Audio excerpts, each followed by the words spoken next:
नमस्कार, आप देख रहे हैं खबरदार। मैं हूं श्वेता सिंह। सबसे पहले खबरों को खबरदार के लेंस से देखते हैं। आज की सबसे बड़ी खबर यह है कि ग्रीस और टर्की में 7 की तीव्रता वाला भयानक भूकंप आया है और वहां से लगातार बर्बादी के वीडियोज सामने आ रहे हैं। वहां सुनामी की चेतावनी भी दी गई है। तमाम इमारतें ताश के पत्तों की तरह ढह गई। वहां से आए वीडियोज में तबाही का जो मंजर दिख रहा है, चौंकाने डराने वाला है। इस खबर से जुड़े सभी अपडेट्स हम आपको लगातार आज तक पर दिखा रहे हैं। इसके अलावा आज हम कट्टरता को लेकर चल रहे कूटनीतिक विश्व युद्ध का विश्लेषण करेंगे। फ्रांस ने इस्लामिक कट्टरवाद और अलगाववाद के खिलाफ जिस तरह आक्रामक होकर कार्रवाई की शुरुआत की है, उसने पूरी दुनिया का सियासी और मजहबी तापमान बढ़ा दिया। इस टकराव में तमाम देश अपना अपना पक्ष चुन रहे हैं। इस्लामिक देशों में फ्रांस के राष्ट्रपति इमैनुअल मैक्रों को पेरिस का शैतान कहा जा रहा है। इस्लामिक कट्टरपंथियों के खिलाफ उनके कड़े बयानों की वजह से भारत में भी कई शहरों में फ्रांस के खिलाफ प्रदर्शन हो रहे हैं। भारत ने आधिकारिक रूप से फ्रांस का साथ दिया है। वैसे दुनिया इस मुद्दे पर पूरी तरह बंटी हुई है, हिंसक और आक्रामक दिखाई दे रही है। ये संकेत अच्छे नहीं। सवाल यह भी है कि कट्टरपंथ पर अगर प्रहार हो रहा है तो फिर तकरार किस बात की है। इस पूरे मुद्दे को तमाम तस्वीरों, आंकड़ों और एक्सपर्ट्स की मदद से डिकोड करेंगे और ये भी बताएंगे कि कट्टरवाद और इस्लामोफोबिया में फर्क क्या है। इसके बाद कश्मीर को अशांत करने वाले षड्यंत्र का विश्लेषण करेंगे। वहां एक के बाद एक नेताओं की हत्या हो रही है। कल कुलगाम में जिन 3 बीजेपी नेताओं की हत्या हुई, उसकी जिम्मेदारी टीआरएफ नाम के संगठन ने ली।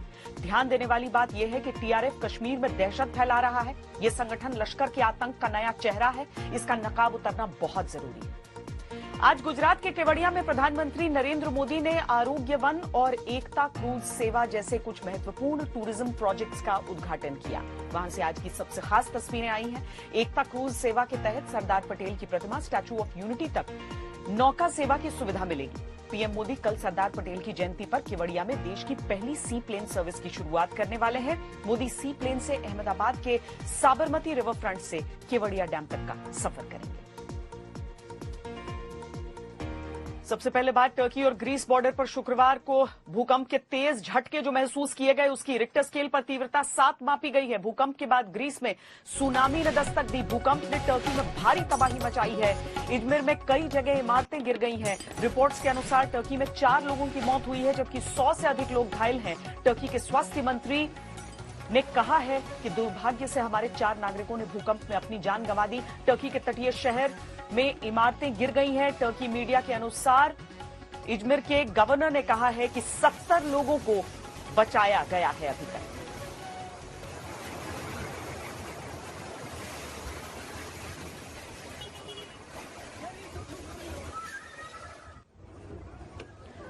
तस्वीरों में ये जो इमारतों का ढहना कैद हुआ है, ये अपने आप में दहशत में डालने वाला है। 7 की तीव्रता बड़ी होती है, खासकर जिस तरह का ये क्षेत्र है वहां पर तबाही का जो मंजर देखा गया है और उस पर से सुनामी का खतरा।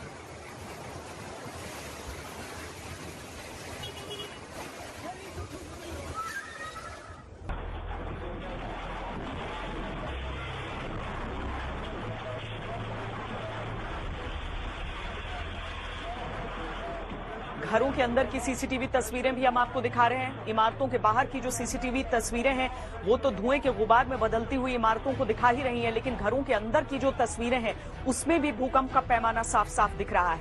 एक तरफ रिक्टर स्केल का पैमाना होता है और दूसरी तरफ जमीन पर जो नुकसान होता है। ऊंची ऊंची इमारतें, बहुमंजिला इमारतें किस तरीके से बिल्कुल दरकती हुई धंस गई हैं, जमीन पर आकर गिरी। जो गाड़ियां चल रही हैं वो भी सहमी हुई नजर आ रही, उनकी रफ्तार भी धीमी नजर आ रही है। लेकिन इमारतें जो ऊंची ऊंची गिरी हैं, अभी 4 लोगों की मृत्यु की बात की जा रही है, लेकिन आशंकाएं अभी बहुत ज्यादा हैं। 70 लोगों को निकाला गया है, ये कहा गया है, लेकिन 100 से अधिक लोग घायल हो चुके हैं। अभी भी लोगों को वहां से निकालने का काम जारी है। टर्की और ग्रीस के बॉर्डर पर ये जो भूकंप आया है, उससे जितना नुकसान यहां पर हुआ है, जान का नुकसान हुआ है, माल का नुकसान हुआ है, और लोग जो वहां पर हैं वो अभी भी दहशत में हैं।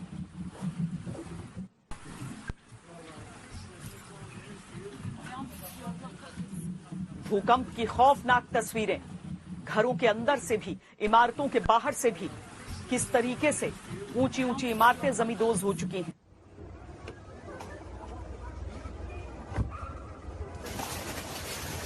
जो जहां पर था उस समय वहां की जो तस्वीरें, सड़कों पर गाड़ियों का हाल, रेडियो स्टूडियोज में किस तरीके से अचानक हड़कंप मचने के बाद लोग बाहर की ओर भागे।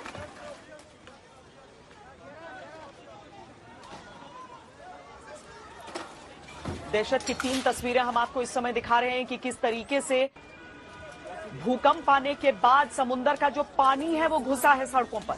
समुद्र का पानी घुस आया है, गाड़ियां उसमें बह रही हैं और किस तरीके से इमारतें जमींदोज हो रही थी वो तस्वीरें भी हम आपको दिखा रहे हैं। घरों का सामान निकल निकल कर बह गया है। सड़कों पर जो गाड़ियां खड़ी रह गई वो गाड़ियां बह गई हैं, क्योंकि जैसे ही भूकंप आया वैसे ही आशंका जताई गई कि सुनामी आ सकती है। लेकिन समुद्र का पानी जो घुसा शहरी इलाकों में, वहां पर किस तरीके से घरों के सामान को समेटकर बह निकला, किस तरीके से सड़कों की गाड़ियों को बहा गया। प्रकृति के इस रौद्र रूप की ये तस्वीरें जिसे देखने भर से सिहरन उठती है।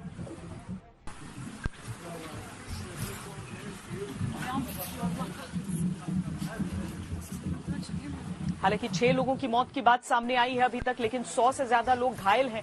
अभी भी कहीं कोई लोग फंसे हुए तो नहीं है, ये ढूंढा जा रहा है। राहत कर्मी लगातार काम में लगे हुए हैं।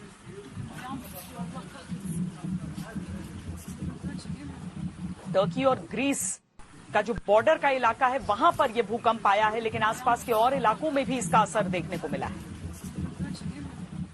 इस तेज भूकंप के बाद ग्रीस में जो सुनामी आई उससे भी बर्बादी इस समय दिख रही है। और अब हम इस्लामिक कट्टरवाद के खिलाफ फ्रेंच क्रांति का विश्लेषण करेंगे, जिसको भारत ने अपना पूर्ण समर्थन दिया है, लेकिन खुद को मुसलमानों का ठेकेदार समझने वाले कुछ लोगों को यह बात पसंद नहीं आ रही। फ्रांस में राष्ट्रपति मैक्रों की कट्टरवाद के खिलाफ जीरो टॉलरेंस नीति ने मुस्लिम देशों के दिलों में जो आग लगाई है वो अब बढ़ती जा रही है। Iran, Iraq, Turkey, Pakistan, Syria, Saudi Arabia जैसे मुस्लिम देशों के बाद अब भारत में भी फ्रांस और वहां के राष्ट्रपति मैक्रों के खिलाफ विरोध प्रदर्शन हुए और इन्हें लेकर राजनीति का खुला प्रदर्शन हो रहा है, जिसकी हमने एक ग्राउंड रिपोर्ट तैयार की। पहले आप ये रिपोर्ट देखिए, फिर आपको ये भी बताएंगे कि कैसे कट्टरवाद के खिलाफ फ्रांस की लड़ाई को मुस्लिम देशों ने अपनी पर्सनल लड़ाई बना लिया।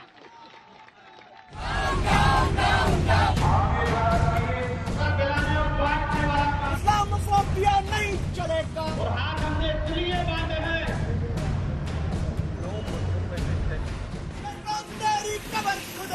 दुनिया भर के मुसलमानों की तरह भारत के मुसलमानों को भी ये बर्दाश्त नहीं हो रहा कि कोई पैगंबर मोहम्मद की शान में गुस्ताखी करे। ये गुस्सा फ्रांस के राष्ट्रपति इमैनुअल मैक्रों की तस्वीरों पर उतार रहे हैं। मुंबई के भिंडी बाजार और नागपाड़ा इलाके में सड़क पर मैक्रों की तस्वीरें चिपका दी गईं, जिन्हें वाहनों के पहिए रौंदते चले गए।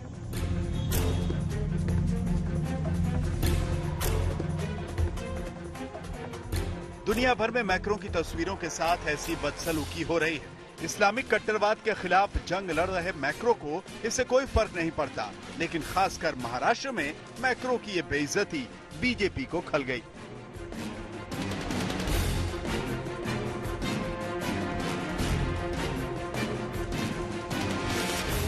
बीजेपी महाराष्ट्र सरकार से पूछ रही है कि उसके राज्य में ये क्या हो रहा है। भारत आज फ्रांस के साथ खड़ा है। जो फ्रांस में हो रहा है उस आतंकवाद के खिलाफ प्रधानमंत्री नरेंद्र मोदी ने फ्रांस के साथ मिलकर लड़ने की प्रतिज्ञा ली है। फिर मुंबई की सड़कों पर फ्रांस के राष्ट्राध्यक्ष का अपमान क्यों? फ्रांस के साथ हमारा करार है। मोदी जी आज आतंकवाद के खिलाफ G20 हो चाहे अन्य जो द्विपक्षीय या मल्टीलैटरल प्लेटफॉर्म हो, वहां किस प्रकार यूनाइटेड नेशन तक को लताड़ दिया मोदी जी ने कि भैया टेररिज्म का जो डेफिनेशन है वो आप बताइए ताकि विश्व आतंकवाद के खिलाफ लड़ सके। यहां पर अब गला रेते जा रहा है, गला काटा जा रहा है और आप यहां पर स्ट्राइक कर रहे हैं फ्रांस के विरोध में। मैक्रोन के ऊपर पैर रख के चला जा रहा है। क्यों? आपके लिए हिंदुस्तान का संविधान बड़ा है या आपके लिए आपका जो मजहब है वो बड़ा है? महाराष्ट्र सरकार ने बीजेपी के सवाल पर जवाब तो नहीं दिया, लेकिन इसका असर ये हुआ कि मुंबई पुलिस ने खुद अपने हाथों से मैक्रों को उनका सम्मान लौटाया। यहाँ पर आप देख सकते हैं किस तरीके से मुंबई पुलिस के ऑफिशियल्स मौजूद है और वो ब्रश लेके आए थे और ब्रश और पानी के सहारे यहाँ पर जितनी भी तमाम तस्वीरें जो फ्रांस के राष्ट्रपति इमानुएल मैक्रोन की लगाई गई थी सड़कों पर, उसे ब्रश ऑफ करने की कोशिश की गई है। फ्रांस और मैक्रो के खिलाफ ऐसे ही प्रदर्शन गुजरात के वडोदरा में भी हुए, जहां मैक्रो की तस्वीरों को कुचलते हुए लोगों ने अपना विरोध जताया।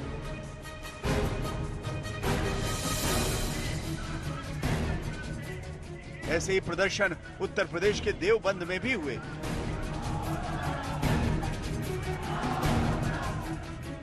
अलीगढ़ में भी हुए। हर प्रदर्शन में भीड़ अलग थी, लोग अलग थे, लेकिन डिमांड सिर्फ एक थी।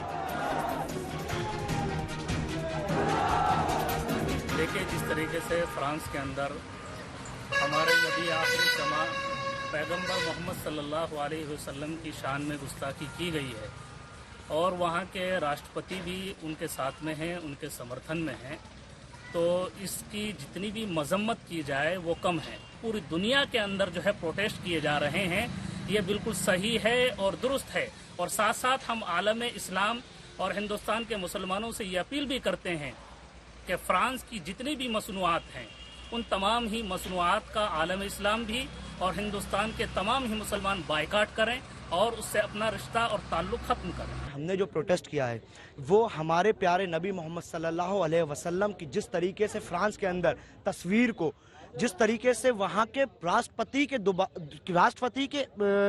कहने पर जिस तरीके से दीवार पर उसको दर्शाया गया है, जिस तरीके से वहाँ की बिल्डिंग्स को पर उसको शो किया गया है, वो बिल्कुल कतई बर्दाश्त के काबिल नहीं है।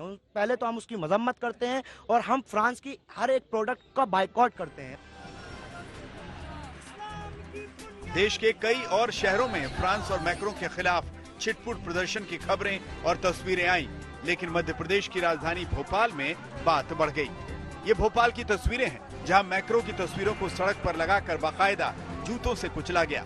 फ्रांस और मैक्रो के विरोध में जमकर प्रदर्शन और नारेबाजी भी हुई।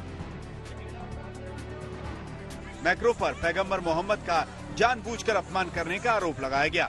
भारत सरकार से मांग की गई कि वो फ्रांस से मुस्लिम विरोधी रुख के खिलाफ अपना सख्त विरोध दर्ज करवाएं। देख सकते हैं ये गुस्सा है भोपाल की सड़कों पे। इन्होंने बकायदा फ्रांस के जो राष्ट्रपति उनकी तस्वीर को एक तरीके से सड़क पे रख के अपना गुस्सा जो है वो निकाला है। मुसलमान समाज की मांग है कि जो वहाँ पे हो रहा है फ्रांस में, उसको लेकर के उन्हें राष्ट्रपति को, मैक्रोन को माफी मांगनी चाहिए और इसके साथ ही भारत सरकार से भी मांग की है कि यदि मुनासिब हो तो जो फ्रेंच प्रोडक्ट्स हैं अगर वो भारत में आ रहे हैं तो उस पर प्रतिबंध लगना चाहिए। बदले में मध्य प्रदेश सरकार ने प्रदर्शनकारियों पर ही सख्ती कर दी। मुख्यमंत्री शिवराज सिंह चौहान ने तुरंत प्रदर्शन का संज्ञान लिया। नाराजगी भरे लहजे में ट्वीट करके प्रदर्शनकारियों को सख्त मैसेज दिया। कहा कि मध्य प्रदेश में शांति को भंग करने वालों से वो पूरे सख्ती से निपटेंगे। किसी भी दोषी को बख्शा नहीं जाएगा, वो चाहे कोई भी हो।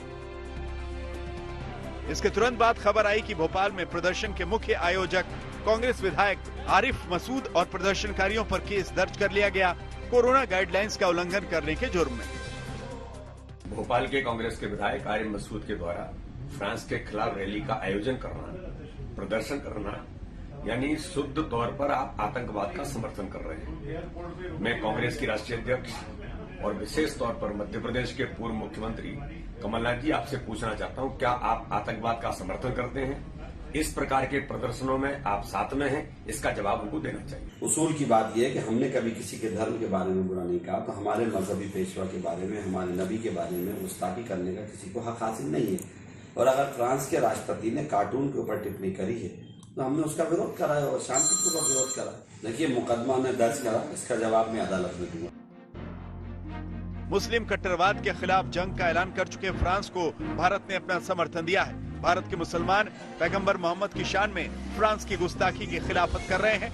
ये बात प्रज्ञा ठाकुर को अच्छी नहीं लग रही, जो भोपाल की सांसद होने के साथ साथ मालेगांव ब्लास्ट की आरोपी भी हैं।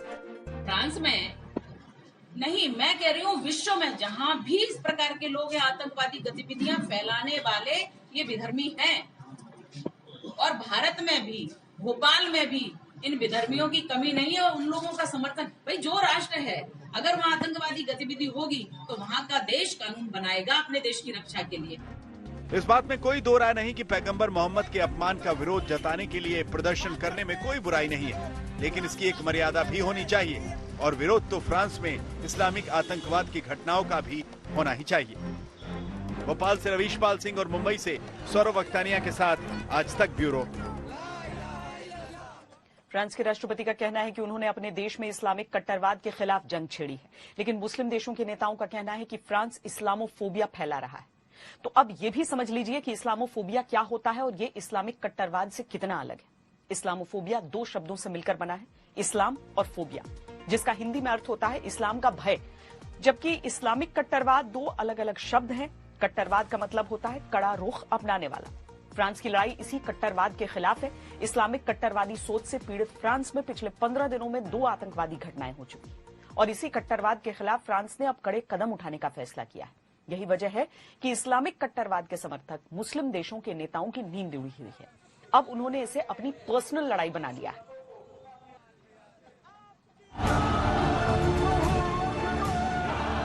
जिस देश में पैगंबर मोहम्मद की तस्वीर दिखाने पर एक टीचर का गला काट दिया गया हो, जिस देश में एक हाथ में कुरान और एक हाथ में चाकू लेकर लोगों की हत्या कर दी गई हो, जाहिर है उस देश की सरकार इस्लामिक कट्टरवाद को कंट्रोल करने का प्रयास करेगी। और मैक्रो का भी यही तर्क है।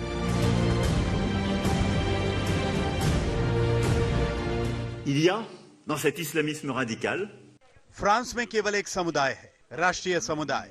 मैं अपने सभी नागरिकों से, चाहे उनका धर्म कुछ भी हो, चाहे वो माने या ना माने, मैं कहना चाहता हूं कि हमें इस कठिन समय में एकजुट रहना है और देश को बंटने नहीं देना है। ériger d'autres valeurs। लेकिन फ्रांस के इस तर्क से खुद को इस्लाम के खलीफा समझने वाले मुस्लिम देशों के दिमाग गरमाए हुए हैं। समझ नहीं आ रहा कि उन्हें परेशानी पैगंबर मोहम्मद की तस्वीरें दिखाए जाने से है या इस्लामिक कट्टरवाद के खिलाफ फ्रांस की दीवार से, जिसे मैक्रो अब बहुत मजबूती से बना रहे हैं। İslam'la derdi nedir ya? इस मैक्रो को इस्लाम और मुस्लिमों से परेशानी क्या है? मैक्रो को मानसिक इलाज की जरूरत है। एक देश के राष्ट्रपति को इससे ज्यादा क्या कहें? इस्लामिक कट्टरवाद के खिलाफ मैक्रो ने ऐलाने जंग किया तो टर्की के राष्ट्रपति एर्दोगन को इसमें अपने लिए अवसर दिखाई दिया। उन्होंने अपनी जुबान का इस्तेमाल कटार की तरह किया, लेकिन मलेशिया के पूर्व प्रधानमंत्री और मुस्लिम नेता महातिर मोहम्मद ने तो फ्रांस के खिलाफ जिहाद ही छेड़ दिया। 95 वर्षीय महातिर की राय में मुस्लिमों को गुस्सा होने और इतिहास में किए गए नरसंहारों के लिए फ्रांस के लाखों लोगों की हत्या करने का हक है। महातिर के इस ट्वीट के खिलाफ जैसे ही फ्रांस ने ट्विटर को आगाह किया, वैसे ही महातिर के पसीने छूट गए। उन्होंने भड़काऊ ट्वीट डिलीट कर दिए। लेकिन मलेशिया के पूर्व प्रधानमंत्री के ट्वीट ने मलेशिया में ही छिपे बैठे जाकिर नाइक को नई ऊर्जा दे दी। जाकिर नाइक ने एक भड़काऊ पोस्ट में लिखा कि फ्रांस को दर्दनाक सजा मिलेगी। लेकिन बात यही खत्म नहीं हो जाती। महातिर मोहम्मद और जाकिर नाइक जैसे लोगों को ये बताना चाहिए कि क्या फ्रांस को अपने नागरिकों को गले काटने वाली कट्टरवादी सोच पर कार्रवाई करने का हक नहीं है। Vous le savez, nous sommes un pays où ये हमला साफ तौर पर फ्रांस पर किया गया है। उसी समय जेद्दा में फ्रांसीसी वाणिज्य दूतावास पर हमला हुआ, उसी समय फ्रांस में गिरफ्तारियां हुई। मैं सबसे पहले बता देना चाहता हूं कि देश फ्रांस और बाकी जगहों की कैथोलिक आबादी के साथ है। de manière totalement apaisée।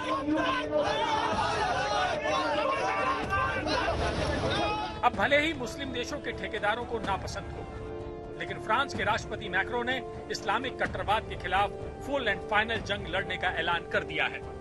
France में मुस्लिम देशों के विरोध और आतंकी घटनाओं के बाद इमरजेंसी अलर्ट जारी कर दिया गया है। एंटी टेरर स्क्वाड में शामिल सैनिकों की संख्या 3000 से बढ़ाकर 7000 कर दी गई है। खासतौर पर स्कूलों और धार्मिक स्थलों की सुरक्षा को लेकर मुस्तैदी बढ़ाई गई है। Deuxièmement, à assumer। आज सुबह हमने फ्रांस में सभी जगह सुरक्षा बढ़ाने का फैसला किया है। हमने एंटी टेरर स्क्वाड में शामिल सैनिकों की संख्या 3000 से बढ़ाकर 7000 करने का फैसला किया है। सभी पूजा स्थलों, खासकर चर्चों की सुरक्षा मुस्तैद कर दी गई है। राष्ट्रपति मैक्रो ने मुस्लिम देशों को क्लियर मैसेज दे दिया है कि इस्लामिक कट्टरवाद के आगे फ्रांस अपने घुटने नहीं टेकेगा, बल्कि उसके खिलाफ अपनी पूरी ताकत से लड़ेगा और जीतेगा, और इस लड़ाई में वो किसी के भी दबाव में नहीं आएगा। ब्यूरो रिपोर्ट, आज तक। अब यहाँ एक बात और समझने वाली है, वो ये कि क्या फ्रांस वाकई इस्लामोफोबिया को बढ़ावा दे रहा है? क्योंकि मुस्लिम देश भले ही फ्रांस का विरोध कर रहे हैं, लेकिन फ्रांस की सरकार को लगता है कि वो अपने संविधान की हिफाजत कर रही है। वो संविधान जिसकी बुनियाद 1789 की क्रांति में पड़ी थी, जिसके 3 आधार स्तंभ हैं, लिबर्टी यानी स्वतंत्रता, इक्वालिटी यानी समानता और फ्रेटर्निटी यानी भाईचारा। अपने संविधान के इसी मूलभूत सिद्धांत पर चलते हुए फ्रांस ने इस्लामिक अलगाववाद के खिलाफ कई सख्त कदम उठाए थे, जिसे मुस्लिम देश इस्लामोफोबिया मान रहे हैं। पश्चिमी यूरोप में सबसे ज्यादा मुस्लिम फ्रांस में रहते हैं। फ्रांस में करीब 60 लाख मुस्लिम हैं, जो कुल आबादी का करीब 9% है।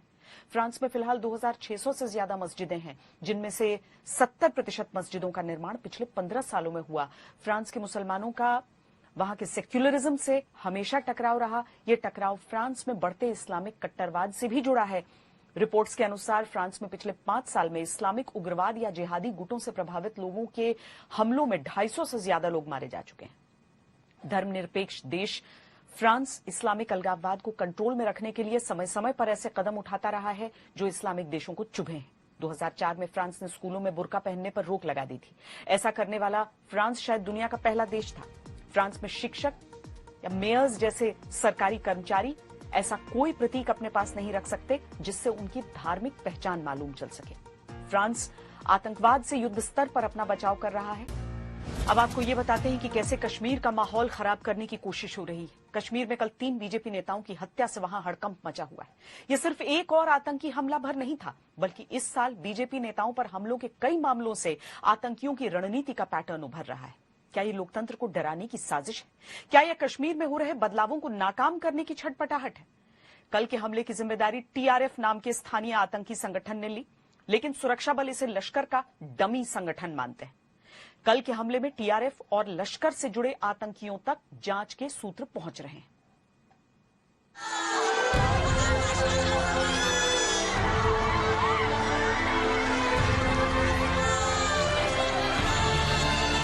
दक्षिण कश्मीर के कुलगाम में आतंक के शिकार बने 3 बीजेपी कार्यकर्ता सुपुर्दे खाक कर दिए गए।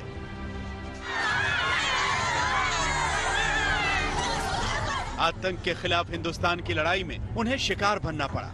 गुरुवार देर शाम कुलगाम में भारतीय जनता युवा मोर्चा के सदस्य रहे फिदा हुसैन इट्टू, उमर राशिद बेग और उमर हनन एक साथ कार में जा रहे थे, तभी उन्हें गोली मारी गई। अल्ताफ यहाँ का एक लोकल है। कल शाम में 8 बजे उसका अल्टो कार 3 मिलिटेंट आया था, उसको स्नैच करके और इस गाड़ी में यहाँ तक आया है। उससे पहले यहाँ पर हमारे जो फिदा हुसैन साहब थे, उनके 2 कलीग थे, तीनों गाड़ी में बैठे हुए थे। उस पर नज़दीक आके अंधाधुंध फायरिंग किया और उनको जख्मी काफ़ी हो गए। हॉस्पिटल लेके रास्ते में उनका डेथ हो गया। और फिर उसी गाड़ी में तीनों मिलिटेंट बैठ के अच्छे एरिया में निकल गए, जहाँ से आज गाड़ी को सीज किया गया है। तीनों बीजेपी कार्यकर्ताओं की हत्या की जिम्मेदारी कश्मीर में लश्कर तैयबा के पिछलग्गू माने जाने वाले द रेजिस्टेंस फ्रंट यानी टीआरएफ ने ली। इधर पुलिस ने अनंतनाग के अछबल इलाके में एक कार को बरामद किया है। इसी कार से आतंकी आए और हमला कर फरार हुए। पुलिस की जांच में टीआरएफ और लश्कर से जुड़े आतंकवादियों का संबंध हमले से जुड़ता दिख रहा है। इसमें एलईटी का नाम आ रहा है और इसमें एक लोकल मिलिटेंट डोरू का है, निसार खांडे है, एक खुरबनी का अब्बास शेख है जो पहले एचएम में था, बाद में एलईटी में आजकल है, जो टीआरएफ भी क्लेम करते हैं अपने आप को। ये दोनों का इन्वॉल्वमेंट आ रहा है। हो सकता है इसके साथ एक एफटी भी हो और हम लोग इसमें लगे हुए हैं और बहुत जल्दी इसको हम लोग न्यूट्रलाइज कर लेंगे। कश्मीर में आतंक के खिलाफ लड़ाई 30 साल से चल रही है, लेकिन आर्टिकल 370 के खात्मे और आतंकवादियों की तेजी से सफाई के बीच राजनीतिक कार्यकर्ताओं, खासकर बीजेपी से जुड़े नेताओं को निशाना बनाया जाना आतंक की एक नई रणनीति का हिस्सा बनता दिख रहा है। दरअसल जम्मू कश्मीर में अगर देखें, खासतौर से कश्मीर में पिछले कई महीनों से लगातार बीजेपी कार्यकर्ता आतंकियों के निशाने पर हैं और कल बीती रात जो हमला हुआ है उसने एक बार फिर जम्मू कश्मीर में, खासतौर से कश्मीर में बीजेपी कार्यकर्ताओं को और जो है कहीं न कहीं चौकस भी कर दिया है और बीजेपी नेताओं में एक डर का माहौल भी पैदा कर दिया है। पुलिस और सुरक्षा बलों ने साफ कहा है कि जितने भी राजनीतिक कार्यकर्ता हैं, खासतौर से बीजेपी वर्कर, वो सुरक्षित इलाकों से बाहर न निकले और जहाँ भी जरूरत है वहाँ पर सुरक्षा जो है मुहैया इन नेताओं और वर्करों को कराएंगे। 8 जुलाई को बीजेपी नेता वसीम बारी के अलावा उनके भाई और पिता की हत्या कर दी गई थी। 4 अगस्त को कुलगाम के आखरन नौपुरा में बीजेपी के नेता और सरपंच आरिफ अहमद पर जानलेवा हमला हुआ। 6 अक्टूबर को गांदरबल में भी बीजेपी उपाध्यक्ष गुलाम कादिर राठौर को मार दिया गया था। इन हमलों के बीच स्थानीय बीजेपी नेताओं में डर भी है और गुस्सा भी।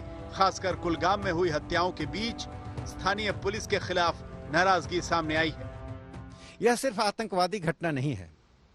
कश्मीर के वे राजनीतिक ताकत जो कल चीन से मदद लेकर ऐसा काम करने की बात कर रहे थे, जो तिरंगा झंडा नहीं उठाने की बात कर रहे थे, उनका स्पष्ट संबंध उन बाह्य ताकतों से है और वे उन बाह्य ताकतों की मदद से कश्मीर के वातावरण को, परिस्थितियों को बिगाड़ने की कोशिश कर रहे हैं। इसी के लिए भारतीय जनता पार्टी के कार्यकर्ताओं को निशाना बनाया जा रहा है।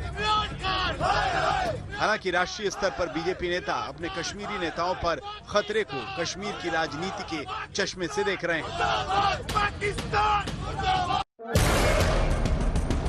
ये सच है कि कश्मीर राजनीतिक बदलाव के दौर से गुजर रहा है।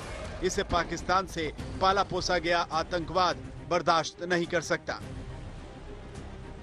जहां 5 अगस्त 2019 के पहले कश्मीर के तथाकथित मेन स्ट्रीम नेताओं को नजरबंद करना पड़ा था, तो वहीं हिंदुस्तान की बात करने वाले 1619 लोगों को अलग अलग होटलों में सुरक्षा घेरे में रखना पड़ा था। कुलगाम में मारे गए बीजेपी नेता फिदा हुसैन भी पहलगाम के होटल में रह रहे थे और हाल में खुद सुरक्षा घेरे से बाहर आए थे। मैं नहीं डरता, ना मेरे पास सिक्योरिटी है, ना मेरे पास क्वार्टर है। चाहिए आपको? चाहिए, क्यों नहीं चाहिए? जब मुझे आगे काम करना है, अपने लोगों के लिए काम करने के लिए निकला हूं तो चाहिए। देखिए, सबसे कह दिया, किसी ने दी नहीं। ये चीज है, जब आप हमें सेफ गार्ड नहीं कर सकते तो आप डेवलपमेंट क्या करेंगे? किसी सोच के लिए किसी को मारा जाता है, ये तो गलत बात है, चाहे वो किसी भी पार्टी का हो, क्योंकि वो एक आइडिया की बात करता है, एक सोच है और उसके बाद तो डर है। 1 साल से मैं कंटिन्यूअसली अपने डिप्टी कमिश्नर बारामूला को गिड़गिड़ा रहा हूं। मेरे जूते कट गए कि sir I need a government accommodation, लेकिन ही इज टेलिंग मी तो मैं 4,000 सरपंच का क्या करूं। कश्मीर में राजनीतिक प्रक्रियाओं को शुरू करने के लिए देश के अन्य हिस्सों की तरह ही वहां भी सामान्य परिस्थिति और नियम कायदे बनाने के लिए जम्मू कश्मीर प्रशासन और केंद्र सरकार लगातार कोशिशें कर रहा है। लेकिन आतंक की दिक्कत वही, कश्मीर को सामान्य देखना पाकिस्तान के एजेंडे को ध्वस्त करता है। दिल्ली से जितेंद्र बहादुर सिंह और श्रीनगर से अशरफ वानी के साथ शुजाउल हक, आज तक।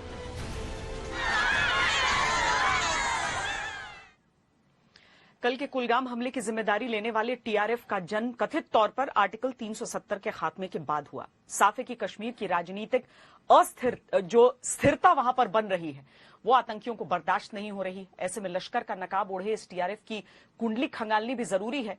कुछ जानकार कहते हैं कि टीआरएफ नाम की कोई संस्था नहीं, ये सिर्फ एक भ्रम है, सिर्फ एक फ्रंट है जो लश्कर ने अपने लिए क्रिएट की है। कुछ लोग कहते हैं कि नहीं, टीआरएफ का खतरा है। देखिए ये स्पेशल रिपोर्ट।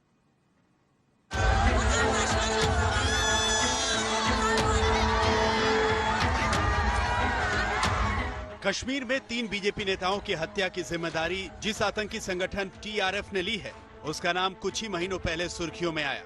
इस आतंकी संगठन ने अप्रैल-मई में अपने पर्चे दक्षिण कश्मीर में चस्पा करने शुरू किए थे। 5 मई तक टीआरएफ ने 13 हमलों का दावा किया, जिसमें 10 गंभीर हमले शामिल थे। वैसे टीआरएफ का नाम सबसे पहले अक्टूबर 2019 में सुना गया। श्रीनगर के हरि सिंह इलाके में 12 अक्टूबर 2019 को सुरक्षा बलों पर ग्रेनेड हमला हुआ था, जिसमें 7 नागरिक भी घायल हुए थे। 12 अक्टूबर 2019 को सुरक्षा बलों पर ग्रेनेड हमला करने के अगले दिन यानी 13 अक्टूबर को बड़गाम में एक कम तीव्रता के ब्लास्ट की जिम्मेदारी भी टीआरएफ ने ली। अक्टूबर 2019 से 10 मार्च 2020 के बीच टीआरएफ ने 10 हमलों की बात स्वीकार की, लेकिन ये सारे हमले ज्यादा नुकसान नहीं पहुंचा सके। टीआरएफ का पहला बड़ा हमला 5 अप्रैल को कुपवाड़ा में हुआ। टीआरएफ के आतंकवादियों से मुठभेड़ में सेना के 5 एलीट पैरा 4 पैराट्रूपर्स की जान गई। हालांकि टीआरएफ ने बयान में दावा किया कि 18 भारतीय पैराट्रूपर्स की जान गई है और 6 अन्य गंभीर तौर पर जख्मी हुए हैं। 18 अप्रैल को टीआरएफ ने उत्तरी बड़गाम के सोपोर में फिर हमला किया। आतंकवादियों ने फिरन में छिपाई बंदूक से हमला किया, जिसमें सीआरपीएफ के 3 जवान शहीद हुए, 3 जख्मी हुए। टीआरएफ खुद को स्वतंत्र बताता है, लेकिन सुरक्षा बलों को उसके लश्कर-ए-तैयबा लिंक की जानकारी मिल गई है। वही हैं जो पहले थे, चाहे वो लश्कर-ए-तैयबा हो, हिजबुल मुजाहिदीन हो, जेईएम हो, अल बदर हो, उसी को रीपैकेज किया है। टीआरएफ खुद को लश्कर, हिजबुल जैसे संगठनों से भले स्वतंत्र बताए, लेकिन कुछ महीनों पहले हिजबुल के ऑपरेशनल कमांडर रियाज नायकू के एक ऑडियो संदेश में टीआरएफ का जिक्र हुआ था। आज तक ब्यूरो। आज गुजरात के केवड़िया में प्रधानमंत्री मोदी ने आरोग्य वन और एकता क्रूज सेवा जैसे कुछ महत्वपूर्ण टूरिज्म प्रोजेक्ट्स का उद्घाटन किया। वहां से आज की सबसे खास तस्वीरें आई हैं। एकता क्रूज सेवा के तहत सरदार पटेल की प्रतिमा स्टैचू ऑफ यूनिटी तक नौका सेवा की सुविधा मिलेगी। वहां प्रधानमंत्री मोदी ने आज चिल्ड्रन न्यूट्रिशन पार्क का उद्घाटन भी किया। ये पार्क न्यूट्रिशन और हेल्थ केयर में तकनीक के इस्तेमाल पर जोर देता है। इसके अलावा एकता मॉल का उद्घाटन किया गया है, जहां टेक्सटाइल और हैंडीक्राफ्ट का हुनर दिखेगा। केवड़िया में डेवलपमेंट के प्रोजेक्ट्स के उद्घाटन के मौके पर प्रधानमंत्री मोदी ने वहां अपनी जंगल सफारी की तस्वीरें भी साझा की। पीएम मोदी कल सरदार पटेल की जयंती पर केवड़िया में देश की पहली सी प्लेन सर्विस की शुरुआत करने वाले हैं। मोदी सी प्लेन से अहमदाबाद के साबरमती रिवर फ्रंट से पहुंचेंगे वो केवड़िया से।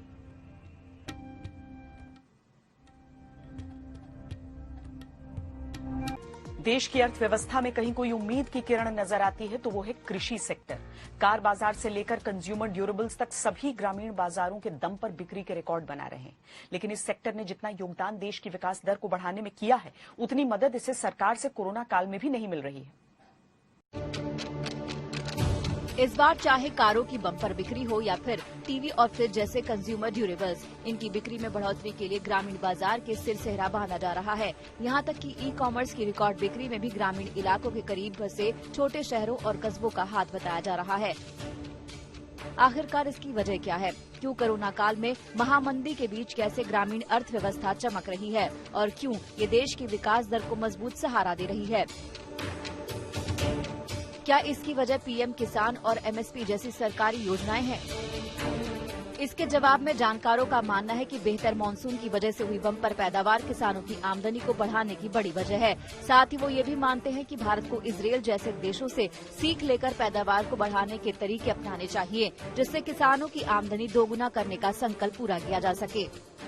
इसके लिए अगर जो इजराइल जैसे देश हैं, जिन्होंने अपने किसानों की पैदावार को कई गुना किया है, अगर उसको हम फॉलो करेंगे, तकनीक को यहाँ पर ज्यादा इम्प्लीमेंट किसानों के द्वारा करवाएंगे और भंडारण की उचित व्यवस्था करेंगे ताकि किसान की फसल खराब ना हो, ट्रांसपोर्टेशन की उचित व्यवस्था करवाएंगे ताकि एक जगह से दूसरी जगह पर उत्पाद को ले जाया जा सके, तभी किसानों की आमदनी 2022 तक डबल होने की उम्मीद है।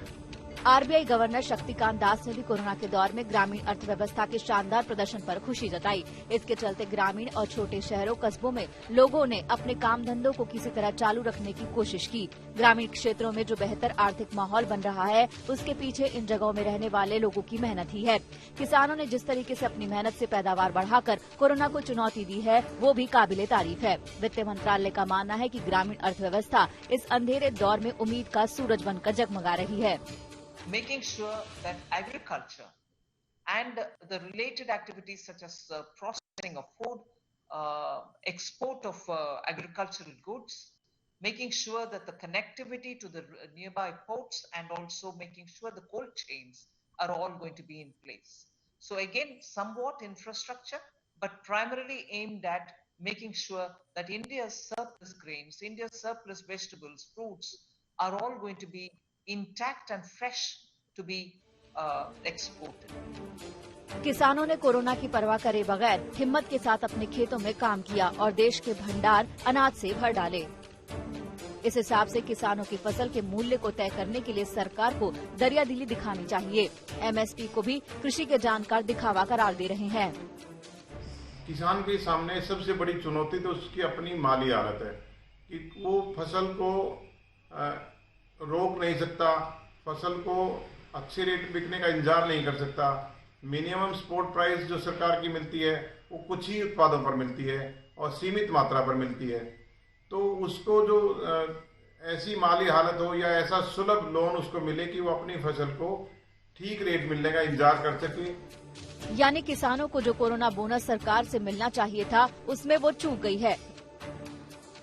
दरअसल जीडीपी में कृषि की हिस्सेदारी घटकर 18% ही रह गई है, जिसे आधुनिक तरीके अपनाकर दोबारा बढ़ाया जा सकता है। ये हिस्सेदारी कम होने के बावजूद देश की 60% आबादी आज भी कृषि के भरोसे है। ग्रामीण अर्थव्यवस्था सीधी खेतों से जुड़ी हुई है और कृषि की ग्रोथ ही औद्योगिकरण की रफ्तार को बढ़ाती है। अगर सरकारें इस बात को समझकर किसानों के हित में नीतियां बनाएं तो वाकई देश की विकास दर भी नई ऊंचाइयों पर पहुंच सकती है। आज तक ब्यूरो। खबरदार में आज के लिए इतना ही। देश और दुनिया की बाकी खबरों के लिए देखते रहिए आज तक।